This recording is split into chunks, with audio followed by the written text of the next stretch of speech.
The New Orleans Saints just turned a so-called meaningless Week 18 into one of the most important tests of their future. Nobody outside that locker room expected a team that was 2-8 to suddenly stack 4 straight wins, find a real answer at quarterback, and walk into the final week looking more dangerous than half the playoff field. They were supposed to fade quietly. Instead, Tyler Shough has dragged this offense back to life. The energy in the building is different, and every snap in Atlanta now feels like a preview of the problem the rest of the NFC will have to solve in 2026. On offense, the shift is simple to see, but hard to explain. With Kellen Moore calling plays, the Saints do not just move the ball. They attack space. They stress safeties. They let Tyler Shough read and punish coverages instead of just surviving them. And you can feel trust growing with every throw. On defense, the old pillars Cam Jordan and Demario Davis are still there, but now they have real young help. Quincy Riley flying at the catch point, Kool-Aid McKinstry locking down a side, Jonas Sanker cleaning up everything deep, Justin Reed setting the tone, and together they look less like a patchwork group and more like the backbone of the next Saints era. The shocking part is that a lot of people still talk about this team like a rebuilding project when the roster on the field is already acting like a 2026 contender. That is why this one game with the Falcons is not just another chapter in a rivalry, it is a fork in the road for what comes next. Win or lose, the result in Week 18 decides where the Saints finish in the NFC South, and that choice quietly decides which heavyweights and which vulnerable teams they will see on the schedule in 2026. Some paths point toward dates with powerhouses, some paths point toward a softer route, with teams still trying to figure themselves out. And the crazy twist is that the Saints might not even want the easy road, so now we need to look at how this single Sunday can totally reshape the map of their next season.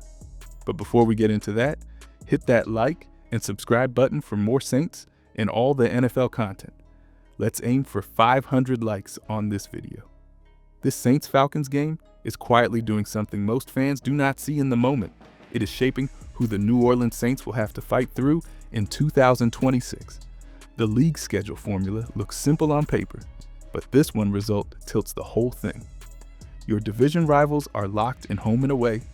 That part never changes. But the extra games come from where you finish on the final ladder of the NFC South. End the year in second, third, or fourth, and you do not just move a line in the standings, you unlock a completely different row of opponents from the NFC East, the NFC West, and the AFC West next season. If the Saints climb into that second place slot, they step into a lane that could include heavyweights like San Francisco, Dallas, and the Los Angeles Chargers, teams that test every weakness and expose any lazy week. Land in third, and the picture shifts toward a mix that might feature Kansas City, Washington, and the Los Angeles Rams. Still dangerous, still high profile, but in very different stages of their own cycles. Drop to fourth, and the names tilt again, toward groups like the Las Vegas Raiders, New York Giants, and Arizona Cardinals. Rosters still trying to figure themselves out, and coaching staffs building new identities. On paper, that fourth place road feels softer, but softer does not always mean better when you zoom out past one season. The real twist is that what looks like an easier slate might cost the Saints something long-term. A softer schedule can inflate records, hide flaws, and push draft position just far enough down the board to miss a key piece 2 springs from now. A tougher list of opponents can bruise the record, but it can also harden a young core, sharpen Tyler Shough against real playoff-style defenses, and set up a cleaner shot at another blue-chip talent when 2027 comes around. The question is not just which path they land on, it is whether this roster is already strong enough that the path itself matters less than the people walking it. And to answer that, we have to look at the draft class that quietly changed the entire future of the New Orleans Saints. The wild thing about the New Orleans Saints is this: the engine of their future is not the old core. It is a wave of rookie talent that just walked in and took over. When ESPN dropped that all-rookie team list and 4 Saints showed up, it felt like the rest of the league finally admitted what Who Dat fans were already feeling. Tyler Shough on the list, Kelvin Banks on the list, Quincy Riley on the list, Jonas Sanker on the list. That is not luck, that is a signal. One draft class gave this team a young quarterback, a blindside protector, and 2 playmakers in the secondary, all at once. And that is the kind of haul that quietly builds a playoff window. And it is not just those 4 names.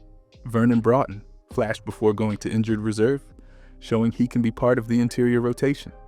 Talise Fuaga stepped in at tackle and looks like a long-term starter opposite Kelvin Banks. Danny Stutzman flies around at linebacker when his number is called. Devin Neal showed real juice before his own injury. Maliki Matavao and Fadil Diggs add depth and toughness at key spots. Add Kool-Aid McKinstry to Quincy Riley, and suddenly the corner room has a young trio that can grow together. When you stack all of that on top of what Mickey Loomis and Kellen Moore already had, this no longer looks like a roster patching holes. It looks like a group loading up for a serious run over the next few years. The best part is that you do not have to guess how real it is. You can see it snap by snap when Tyler Shough drops back and starts playing with defenses that are supposed to confuse a rookie, not the other way around. The throws, the eyes, the way he attacks space, it all shows up on tape if you slow it down and really study what he is doing. So, to understand how dangerous this young core can be in 2026, we need to step into the film room and break down exactly how this quarterback is already beating NFL coverages. The tape tells a story that the box score never can, and with Tyler Shough, it starts before the ball even leaves his hand. You see him bring Chris Olave in motion across the formation, not just to look pretty, but to ask the defense a question. The secondary shifts gives a small signal. There's a split second where 2 defenders are not on the same page, and Tyler Shough already knows where the ball is going. He drops back, holds the middle of the field just long enough, then drops a wheel route down the sideline, like he is throwing into a barrel, ball floating over one defender and landing in stride. That is not a lucky shot. That is a rookie who understands what the coverage is trying to do and how to pull on the one loose thread that makes the whole thing fall apart. On another snap, the Saints show a quick swing to Chris Olave with blockers in front, something every defense has seen 1,000 times. The key is how Tyler Shough sells it. He turns his shoulders, pumps the fake, lets the underneath defender bite hard on the screen, and at the same time a seam route is clearing out the deep help while a late wheel is sneaking down the sideline. By the time he resets and looks upfield, the flat defender is standing in the wrong lane. The safety has drifted and the wheel is wide open for a long gain. Then you see the other side of his game, the simple throws that keep drives alive, corners playing 10 yards off, linebackers sliding with his eyes, and he just fires a short route into space and trusts his guy to turn a short gain into a first down. It looks easy in slow motion, but it only looks easy because the quarterback made the right choice at the right moment. The deeper you go, the more layers show up.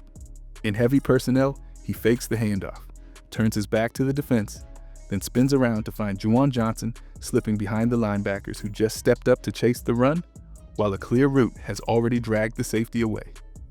A few series later, he takes a snap, stares down the middle, then whips his head and feet toward the sideline. As Dante Pettis snaps off a double move, the corner bites. The ball is in the air before the break is even finished, and it drops right on the sideline. These are throws to different types of receivers in different situations, and the common thread is calm, timing, and belief. That matters now because the next challenge is even tougher.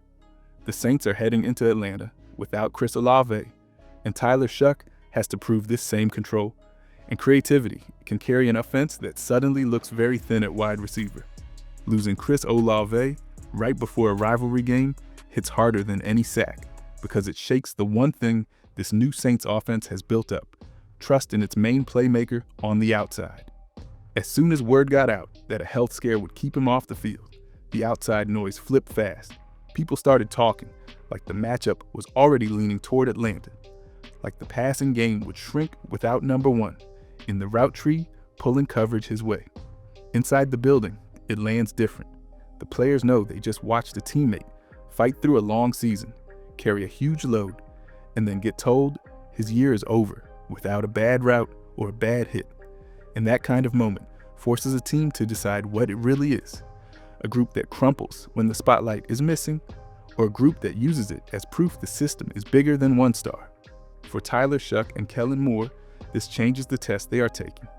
Instead of leaning on Chris Olave to win isolated matchups, when a drive stalls, They have to lean into design and timing and trust with guys who have not had that spotlight before. Kevin Austin Jr. just showed he can answer when the ball finds him. Dante Pettis understands how to get open on tough downs. And there are hungry pieces behind them like Sam Toure, Ronnie Bell, and Elijah Cooks, waiting for a real shot. That means more spread looks, quicker answers, more routes that free people with motion and leverage, and a quarterback who does not chase hero shots, but calmly hits the open man again and again until the defense finally cheats and gives him a chance to strike deep. If Tyler Shough can walk into a loud building, throw without his top target, and still make the Falcons respect every blade of grass, the conversation around this rookie is going to change from excitement to fear across the conference. There's another layer that comes with life without Chris Olave. The Saints cannot afford to live in obvious passing situations and let Atlanta tee off on long downs. To protect this reshaped receiver group and keep the offense balanced, they need something else to lean on, something that travels into any stadium, even when the air attack is shorthanded. That is where the ground game and the big men up front come in. Because if the line and backs can start dictating terms between the tackles, everything becomes easier for the pass game, the clock, and the defense on the other side. So now the question becomes simple. Can this team run with enough power and patience to take pressure off Tyler Shough and let the whole offense breathe without its number one wideout? Or will the Falcons turn this into a track meet? The answer starts with how the Saints build their identity in the run game. The clearest sign that the Saints are changing who they are came in that grind of a matchup with Tennessee, when the whole thing flipped the moment they decided to lean on Audric Estime. Early on, Jeffrey Simmons was living in the backfield, wrecking blocking schemes, turning every handoff into a pile of bodies at the line. Then the Saints stayed patient, kept feeding their rookie back, and every carry looked a little more punishing than the last. By the time Audric Estime ripped through contact, bounced outside, and broke free for that long score, it felt less like a lucky run and more like payback for 2 quarters of body blows that finally cracked a proud defense. That is what a real ground identity looks like. Not pretty drawings on a board, but a runner and a line refusing to back up. For that style to work, the big men up front have to be more than names on a depth chart. Kelvin Banks has stepped into left tackle and played like the job belongs to him for the next decade, handling edge rushers without crying out for constant chip help. On the other side, Talus Fuaga brings the kind of power you can build a right side around, while Luke Fortner has settled the middle with smart calls and steady snaps after being thrown into a tough spot. The guards have been a moving puzzle, with Cesar Ruiz, Dylan Reduns, and Torricelli Simpkins all taking their turns. But when they fire off together, double team a nose, climb to the second level, and let Audric Estime hit daylight, you see the outline of what this group can be. Against Atlanta, there is no Jeffrey Simmons waiting inside. And if this line comes off the ball with the same attitude they showed in that second half, the Falcons' front can be the unit that ends up worn down and gasping. A committed run game does more than move chains. It changes the temperature of a rivalry.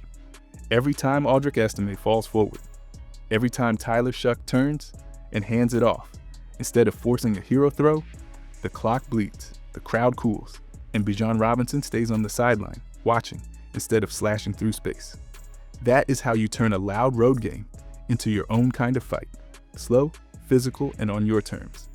If the Saints walk into Atlanta and push the pile on the ground, with a rookie back leading the way and a young line setting the tone, it sends a message that goes way past one box score. It says this team is not just chasing highlight plays, it is building a culture, and that makes the impact of this hate week matchup a lot bigger than a simple win or loss. Falcons, week is more than a normal game for the New Orleans Saints. It is a test of identity for both franchises. A red-hot Saints team goes into Atlanta chasing a long win streak and a strong division finish. And if they win on the road without Chris Olave and with rookie quarterback Tyler Shough leading a young core, it signals to the league that they are no longer fragile, but truly ascending. For the Falcons, the pressure sits on stars like Bijan Robinson, Drake London, Kyle Pitts, Jesse Bates, and Xavier Watts, with jobs in the coaching staff and front office tied to whether they can stop this Saints surge. So a home loss to a shorthanded New Orleans roster would spark serious questions about Atlanta's direction. At the same time, veterans Cam Jordan, Demario Davis, and Taysom Hill may be feeling this rivalry for the last time, while young pieces such as Quincy Riley, Jonas Sanker, Kelvin Banks, and Audric Estime are trying to prove they can carry the standard forward, making the final result a true culture check that will shape the standings, schedule, and Saints' trajectory in 2026 and beyond. This season ends in Atlanta with more on the line than one rivalry score, because Week 18 quietly decides how the New Orleans Saints step into 2026. A stronger finish in the NFC South changes how free agents view the locker room, how people talk about Kellen Moore, and what standard young pieces like Tyler Shough, Kelvin Banks, Quincy Riley, Jonas Sanker, Audric Estime, and the rest of the rookie core are judged by. The result will lock in either a tougher schedule that hardens this group or a softer path that helps stack wins. And the front office will build every move around that reality. Once the standings and opponents are set, the next chapter is simple. Game by game, we find out if this late surge was just a hot stretch or the true starting point of the next era of Saints football.